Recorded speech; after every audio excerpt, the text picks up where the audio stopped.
Hey, if you don't know, you should know. This is Behind the Tree Line Magic. My name is Ron, and I have this stack of amazing, very old, extremely expensive cards to show you guys.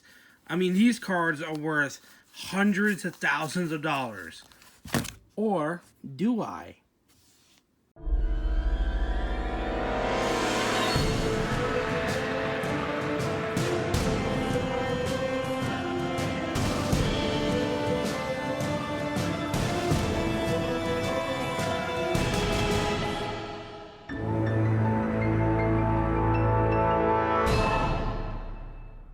Okay, guys. So basically, the short answer is no.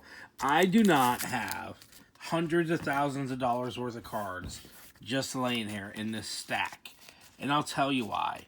All these cards here are all counterfeit cards. They're all fake. I mean, come on now. You really think I would have these cards not protected in sleeves or even graded? I mean, yeah, no, these are all counterfeit cards. I bought them knowing very well they were counterfeit. I did it for you guys to go ahead and make this video showing you guys that there are a lot of scammers out there. And you have to pay attention and be aware and recognize what's real and what's fake and basically call them out on it. If someone's trying to trade you like look at this Tamagotchi. It's not that bad, but there are definitely flaws that we can recognize. I mean, come on now. Look at this edging compared to that edge. Look at that. There are some, and we're going to go over some of these. You could definitely get screwed over in a heartbeat. And I just want to spread the word to try to recognize some of these counterfeits. Wow, I mean, this is amazing, though. They added a lot of really great cards to this. And they look kind of real. I mean, look at that Wooded Foothills. I wouldn't really second guess that, taking a look at it. But anyway, yeah, so this is all of them. And we're just really going to focus on one or two. And the reason why I got a booster pack here is because I'm going to legit open a fresh pack. And we'll go through it at the end of the video. And compare the two different cards. And we'll go ahead and use that same good old Tamagotchi. And we'll just compare the two, alright? So here's an opening of a legit Magic Gathering product. This is Theros Beyond Death. So I'll go ahead and just open that up. And we'll take, what? That card there. Sure, why not? And we'll go through the rest of these later. I'll put that right there. Keep it in camera view. That way nobody accuses me of swapping it out. Oh, and I ended up pulling the rare anyway. Asher Phoenix, really good. We'll go over that in a minute, okay? But anyway. Way to ruin the pack opening, huh? Anyway. Alright, so the first thing you want to look at is actually not even looking. It's touching the texture of the card. And I can tell you right now, as I rub my thumbs through these two cards, there is a distinct difference between the two. Very distinct. This one feels more believable, I guess is a real word to utilize. Just go ahead and buy yourself a pack, open it up, or grab some of your cards in your collection and just feel it. And you know what a real Magic card would feel like. Front and back. You touch the counterfeit one, oh, way, way, way different. Way different. Alright, so feel would be the first thing you would do. The second thing would be to take a look at the card quality, as in the card stock itself. So you take a look. Magic the Gathering uses a certain card stock that they use, and I know they've been trying to tackle the whole bending issue. If you don't know, over time your cards will start bending like this, especially foils. Foils can bend really, really bad, which kind of decreases the value of them. Well, when it comes to these counterfeit cards, they don't really bend like that because they use different material. Okay, they don't use the real material. But you want to take a look at it. So you look at all the edges. You look at the shine of it. So you can shine it in the light. That did pretty good there. They look about the same. All right. Then you look at the card size. All right, so you want to match them up, and you want to see if the sizes line up. Now you can see that the bottom one, which is a Tamagotchi, the bottom one is slightly off. You see that? Look at that there, slightly off. And it doesn't look like it's cut correctly as far as the corners. You look at the corner shapes. But, alright, so that might be one indication that you have a fake. Look at that. See that? See right there? So that would be one indication. Alright? After you do that, a lot of people like to utilize the light test. And I'm going to go ahead and use my new light I just got here to show you what the light test is all about. So basically, you take a light, you take your card, and you put it over it. Now, this is a real Magic card. You see how you could clearly see the ring of lights, especially through the font. You can see it up here.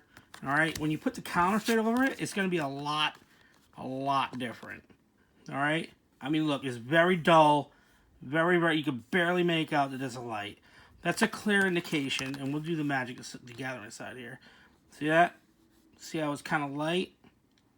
And then when you get the real one on there, let's cover up some of that. It's like, boom, you can just see it clearly, very clearly. That goes to tell you that they use the wrong type of cardstock, or the wrong type of cardboard. All right?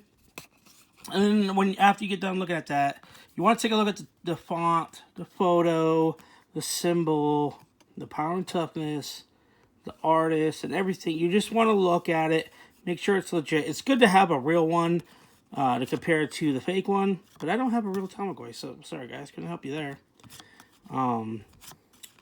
What else? Oh, this is one thing I tell people too. If you look at the top left-hand corner on the back side of the Magic card, there's always this little watermark. Do you guys see that? It's like those two little white dots. On fake ones, if you notice, they're not there. And it's legit on every Magic card. You could go far back as Alpha. That little watermark or machine mark, whatever you want to call that mark, is always there. But it's not there on the fake ones. So that's what I initially look for. That's the first thing I look for because it's the easiest thing. Now, you can duplicate this backing and put it on this backing quite easily. So don't just go straight off that. But that's one of the first things that I would notice. And it's on the top. It'll be on the top left-hand side on the back, top right-hand side on the front. So right there. All right. And so there was a light test. And there's one more test you can actually go through, which is actually tearing the card in half. Because Wizards of the Coast actually uses a blue tinted glue. So when you tear it in half, you can see that blue glue. And a lot of people will say, okay, well, this was authentic. If you don't see the blue glue, then it's obviously tainted and not real. But who's going to tear a Tamagotchi in half just to prove that? I mean, that is going to the real extreme. Another test you could do, and this just came to mind, is what they call the left to right test. So the left to right test is basically you hold both cards together. Remember, the bottom one's fake, top one's real. And you look. You look on how thick the black borders are and where the artwork matches up. Obviously, on this side, the artwork doesn't match up with the Phoenix of Ash. And the border is a lot thicker. The same for over here. Now, like I said, it's a better example if you use the actual card, but I don't have that card. And again, let's go ahead and take a look. On the back side, it's called the left to right test. Now, the left to right test here actually looks pretty good. This is the real one. That's the fake one. The thickness of the black is pretty good. But look at the color of the actual card. Look how much more faded this gold or light brown color is compared to the real card itself. Alright? And that's another thing you want to pay attention to. So this is clearly, I could just tell by that little watermark. This is the real one. Yep, see? And this is the fake one. Now let's just take a look at the backing. Look how off-centered the actual Magic the Gathering card is. It's clearly pushed too much that way. Clearly. Look how thin this black border is. Look how thick this black border is. No way. Wizards would never do that. Look how even these are. Alright? That's the real one. Look how not even these are. Clearly a fake. Clearly a fake. Alright? And like I said, guys, these cards go for... Some of them go for like $40,000, $50,000 a card. You could easily be... You could be taken to the cleaners very easily if you try to purchase any of these. I mean, even the... Where's the Power 9 at? I mean, those cards are ridiculous. Look at this. The True Dual Lands, these go for a couple grand. And these are fakes. These are all fakes. They look real. But they're fakes. Look how thick that side is. Look how thin that... I mean, and you don't have the little watermark like I was teaching you guys. I mean, wow. You guys definitely need to pay attention to this. These cards are completely fake and banned. You might want to use... You could probably use them as proxies at very best. They are worthless, okay? Pay attention to what you're buying. Alright, pay attention to what's going on around you. Alright, I know I ruined this booster pack opening, but that's okay. We'll go ahead and we'll go through it like normal. Because, you know, you got to have a pack opening, guys. Got to have at least one. So let's get through these comments. Alright. Alright, so, yep, this card's been talked a lot about. It's been seen in Standard. It's really about, I think it plays in the Merfolk deck in Modern, but I don't think they really play black. Alright, to go with Siren there. The good old Spider, like it. The full there and that. Okay, so get back to the rare itself. This rare is probably worth $10 to $15. It's a good rare to pull, don't get me wrong. Phoenix of the Ash is 1 colorless and 3 red for a creature Phoenix. That's a 2/2. So a 2/2 creature Phoenix. It has flying and haste. You can pay 2 colors and 1 red.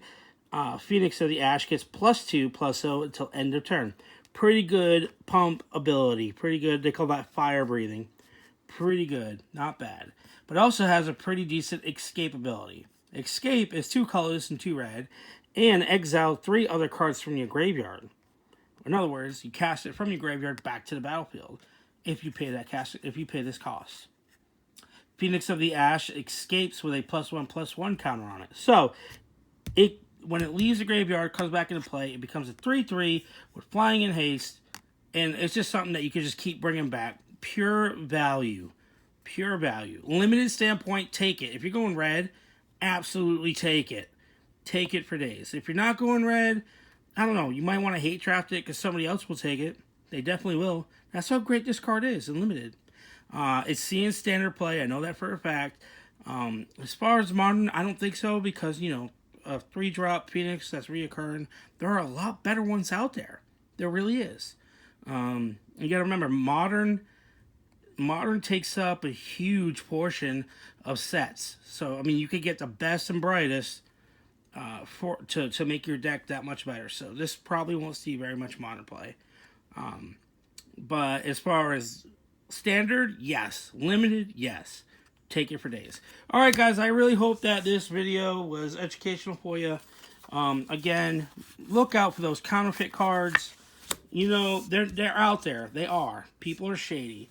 You know, and I hope you enjoyed the pack opening. Let me know what you think down in the comments. Go ahead and like and subscribe. And please share with somebody you think would be interested in this stuff. I'm going to try to do one of these videos every day or every other day. I appreciate everyone taking a look at this. Thank you guys so much. And I will have another video for you the next day or two, alright?